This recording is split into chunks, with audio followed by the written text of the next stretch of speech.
दोस्तों, सोचिए अगर आपको एक दिन किसी पुरानी किताब के अंदर एक ऐसा नक्शा मिल जाए जो किसी भूले चुके साम्राज्य के खजाने तक ले जाता हो। क्या आप उस राज को जानने के लिए उस खतरनाक जंगल का सफर करेंगे? आज हम बात करने वाले हैं चेत्रन एम्पायर के एक खोए हुए सोने के खजाने की एक ऐसी कहानी जिसे सदियों तक छुपाकर रखा गया। कई सौ साल पहले भारत के दक्षिणी भाग में एक साम्राज्य था, चेत्रन एम्पायर। ये राज्य न सिर्फ अपने विराट महलों के लिए मशहूर था, बल्कि एक रहस्य के लिए भी, एक ऐसे खजाने के लिए जिसे राजा ने अपनी मौत के पहले जंगल के बीच छुपा दिया था। राजा विश्वदेव चेत्रन एक बुद्धिमान लेकिन संदेह भरा राजा था।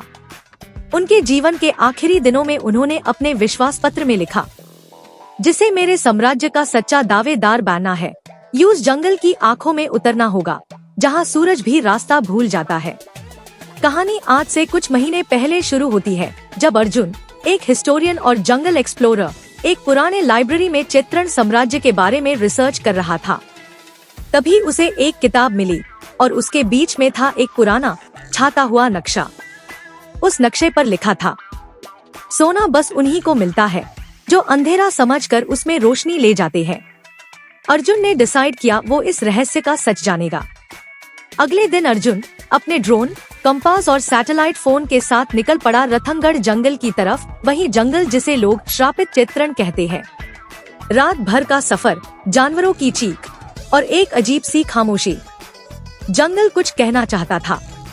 एक पुराने पेड़ के नीचे उससे मिला एक शिला पत्थर जिसमें राजा विश्वदेव का नक्शे जैसा चेहरा था और नीचे लिखा था, दो आंखों के बीच जो 7वां पत्थर होगा वही द्वार खोलेगा। उसने गिननी शुरू की और 7वें पत्थर को जैसे ही दबाया, जमीन हिली और एक पुरानी गुफा का रास्ता खुल गया। गुफा में घुसते ही एक तीखी सुगंध, पुरानी मोमबत्तियों का धुआं और दीवारों पर चेत्रन योद्धाओं की मूर्तें बनी हुई थी। और सबसे आगे था एक ताला लगा हुआ लोहे का दरवाजा। दरवाजे पर लिखा था, लालच से नहीं, श्रद्धा से खुलूंगा। अर्जुन समझ गया ये दरवाजा किसी जादू से खुलेगा।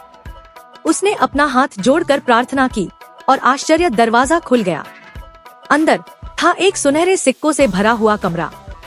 दीवार पर मूर्ति थी विश्वदेव की और नीचे था एक पत्र, जो इस सोना को पाए वो इसे अपने लिए नहीं, समाज के लिए उपयोग करे। अर्जुन ने उस खजाने में से कुछ भी नहीं लिया। उसने सरकार को इन्फॉर्म किया और आज चेत्रन साम्राज्य का वो खजाना रतनगढ़ म्यूजियम में सुरक्षित है। लेकिन क्या आप जानते हो, जब टीम वापस उस गुफा में गई तो वो रास्ता वापस बंद हो चुका था। ना वो शिला मिली, ना वो दरवाजा। क्या ये एक जादू था? क्या जंगल ने सिर्फ अर्जुन को ही खजाना दिखाया?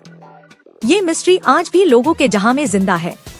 तो दोस्तों, ये थी कहानी चेत्रन एम्पायर के खोए हुए सोने के राज की। अगर आपको ऐसे ही कहानियाँ पसंद है तो वीडियो को लाइक करें, चैनल को सब्सक्राइब करें और कमेंट में लिखें, अगले जंगल के राज की कहानी सुनाओ।